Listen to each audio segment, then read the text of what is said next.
السلام علیکم ورحمۃ اللہ وبرکاتہ۔ آج ہم سٹارٹ کریں گے اپنے ادا ناول کی 4th ایپیسوڈ۔ فلک آپی آپ گاتی اچھا ہے؟ شفا نے مسکراتے ہوئے اس کے بائیں جانے بیٹھتے چائے کا کپ میز سے اٹھاتے ہوئے کہا تو فلک جو پھپھو سے ان کے اچانک آمد کا پوچھنے ہی والی تھی تیزی سے شفا کی طرف گھومی۔ شفا مسکراہٹ روکتی چائے کا گھونٹ لے رہی تھی۔ فلک نے دانت پیس کر اس چٹاک بڑ کی لڑکی کو دیکھا، جتنی چھوٹی تھی اتنی ہی تیز تھی۔ گانا؟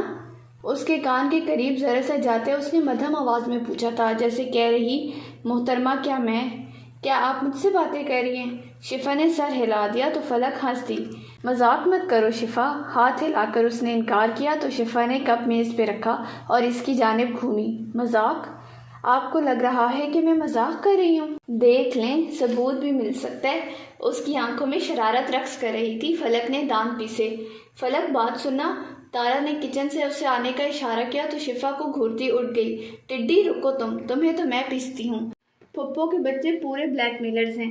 کچن میں جاتے ہی اس نے بڑبڑا کر تارا کی جانب دیکھ کر کہا اور ساتھ ہی اشارے سے پوچھا کہ کیا ہے، تو وہ تھوڑی پہ ہاتھ رکھ کے کسی سوچ میں گم تھی۔ فلک کے بولنے پہ اس کی جانب متوجہ ہوئی۔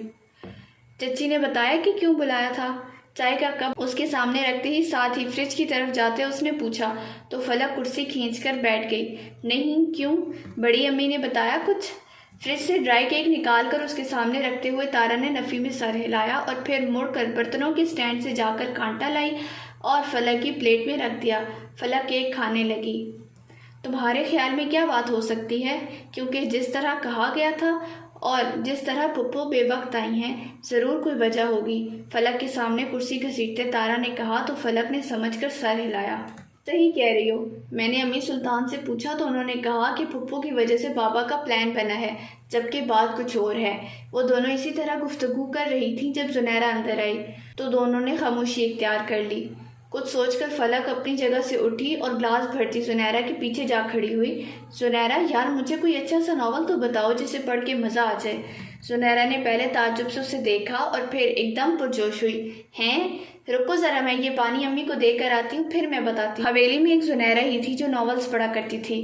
اب جو فلک نے ناولز کا نام لے لیا تو زنیرہ کے دماغ میں ایک دم سے سارے ناولز گھومنے لگ گئے۔ وہ پانی دے کر تیزی سے اندر آئی اور دونوں کے درمیان کرسی گھسیٹ کر بیٹھ گئی۔ فلک کھانے کا کام شروع کر چکی تھی۔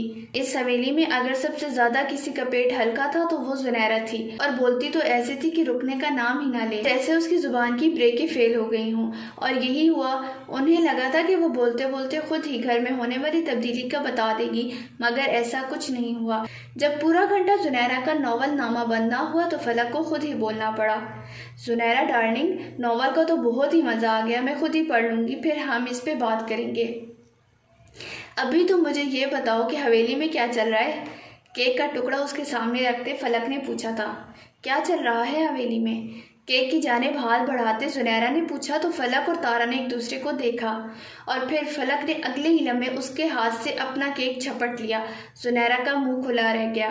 چلو نکلو یہاں سے، سر کھا لیا ناول سنا سنا کر، اور کام کی بات کا تو تمہیں علم ہی نہیں ہے، فلک نے گھور کر اسے کہا اور کیک کا پیس منہ میں ڈالا تو زنیرہ نے بیچارہ سے منہ بنا کر ان دونوں کو دیکھا، مگر جب کوئی بات نہ بنی تو منہ میں کچھ بڑھاتی اٹھ گئی۔ منحوسیں، یہ لفظ اس نے باہر جانے سے قبل بآواز کہنا ضروری سمجھا تھا، اور یہ کیسے ہو سکتا تھا کہ فلک بی بات نیچے گرنے دیتی؟ تم بھی وہی، جواب دو بدو دیا گیا۔ یوں ہی موسم کے ادا دیکھ کے یاد آیا، کس قدر بدل جاتے ہیں انسان جانا۔ کمرہ تھا یا گائے بھینس باندھنے کی جگہ، جہاں کوئی ترتیب ہو نہ ہی توازن۔ یہی حال اس وقت فلک کے کمرے کا تھا، اور فلک کمرے میں بلند آواز میں میوزک سسٹم پہ گانے چلائے خود شیشے کے سامنے کھڑی تھی۔ اس نے سرخ اور سکن ٹخنوں تک آتا ہوا فراک پہن رکھا تھا جس کا اوپر کا حصہ سیاہ اور گولڈن کام سے مزین تھا۔ اس نے بالوں کو کھول کر مصنوعی کر دیا اور پھر انہیں پونی میں باندھ لیا۔ فلک نے ہلکی سی لپسٹک لگا کر مسکارا لگایا، پاؤں میں سرخ سینڈل پہنے دوپٹے کو دائیں بائیں کندھوں پہ پھیلائے وہ کمرے سے نکل گئی۔ وہ بہت خوبصورت لگ رہی تھی۔ ماڈرن ہونا ضروری نہیں ہوتا، اگر آپ کو اچھا پہننا، اچھا کھانا بنانا آتا ہے تو آپ اچھے اور سلیقہ مند لوگوں میں گردانے جائیں گے۔ ہاں ٹھیک ہے، وہ کھانا بنانے میں طاق نہ رکھتی تھی، پر پہننے اوڑھنے میں وہ بہت اچھی اور قابل بھروسہ تھی۔ جس وقت وہ بڑے ابا کی پورشن کی طرف آئی تو تمام مہمان آ چکے تھے۔ بڑے ابا، چچا اور ابا نے کچھ جانے والوں کو بلا رکھا تھا اور دعوت ان کی سوچ سے زیادہ بڑی تھی۔ محض 2-3 گھنٹوں میں باغیچے کی دعوت کا اہتمام کیا گیا۔ ملازمین کا کام قابل تعریف تھا کہ انہوں نے بہت ہی کم وقت میں کھانا تیار کیا۔ باغیچے میں 2 بڑی بڑی میزیں رکھ کر ان پہ سفید پوش بچھائے گئے اور میزوں کے گرد کرسیاں رکھ دی گئیں۔ باغیچے میں موجود کوئی پودا ایسا نہ تھا جس کو مصنوعی روشنیوں سے سجایا نہ گیا ہو۔ گولڈن رنگ کی بتیاں ماحول کو مزید خوبناک بنا رہی تھیں۔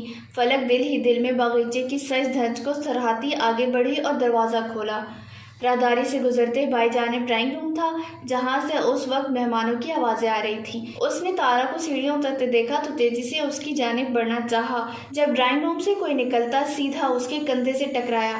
ٹکر کا نتیجہ یہ ہوا کہ دونوں کے فون زمین پہ آ گرے۔ فلک کا ہاتھ تو سیدھا دل پہ گیا تھا۔ ہائے میرا فون! اسے اپنے کندھے کی تکلیف بھول چکی تھی۔ اس نے کھا جانے والی نظروں سے سامنے کھڑے حضرت کو دیکھا، جن کے چہرے پہ بھی کچھ ایسے ہی تاثرات تھے جیسے کہہ رہے ہوں آنکھیں کسی کو ادھار دے آئی ہو۔ آپ اندھے ہیں؟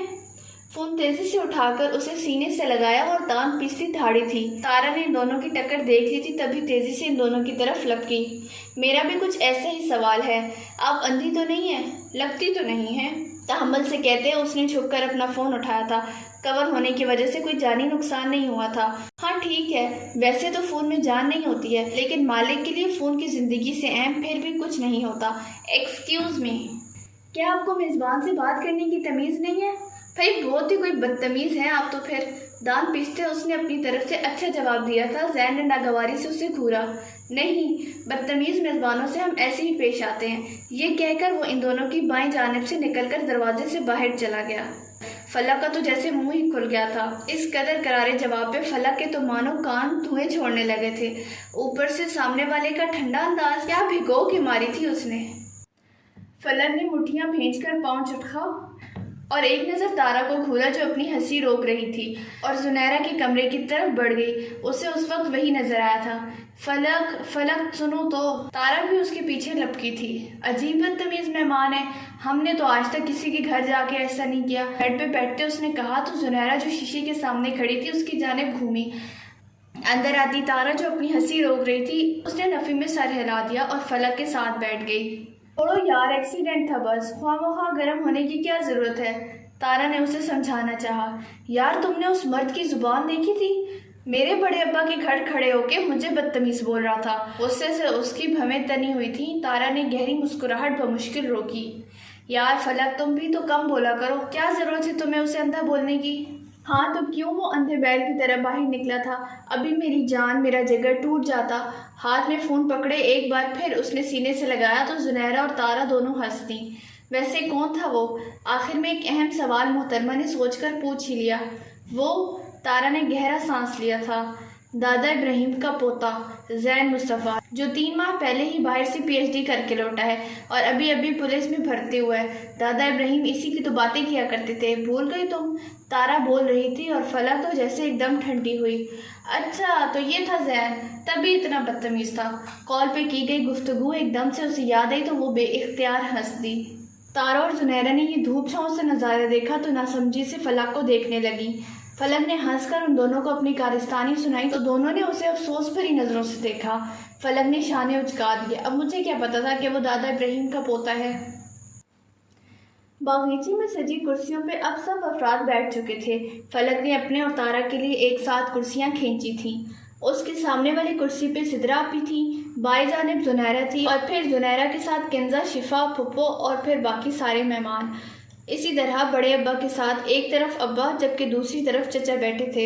بائیں جانب ابا کی ساتھ والی کرسی پہ ابا کے ساتھ حنان اور پھر امی سلطان، چچی جان اور بڑی امی بیٹھی تھیں۔ اسی طرح سارے مہمان گفتگو میں مصروف۔ فلک کے بائیں ہاتھ پہ سربراہی کرسی پہ دادا ابراہیم اور بائیں ہاتھ پہ زین بیٹھا تھا جو عبداللہ سے بات چیت کر رہا تھا۔ وقفے سے دادا سے بھی بات کر لیتا تھا۔ دادا نے سب سے زین کا تعارف کروایا۔ وہ اپنے پوتے کے آنے پہ بہت خوش تھے۔ دیکھو کیسے ہنس ہنس کے باتیں کر رہے، فلک نے تارا کے کان میں جھک کر کہا تو تارا نے اسے گھورا تھا۔ تارا کی نظر نہ جانے کہاں تھی۔ فلک نے اس کا دھیان نہ پا کر زنیرہ سے باتیں کرنی شروع کر دی تھی۔ وہ دونوں ابھی کسی بات پہ ہنس رہی تھی جب انہوں نے بڑے ابا کو گلا کھنگار کر اٹھتے ہوئے دیکھا۔ سب سیدھے ہوئے۔ بڑے ابا کم ہی مسکرایا کرتے تھے۔ آج وہ دن تھا۔ انہوں نے مسکرا کر حاضرین پر نظر ڈالی اور ساتھ ہی حنان کے کندھے پہ بھی ہاتھ رکھ کر تھپکی دی تھی۔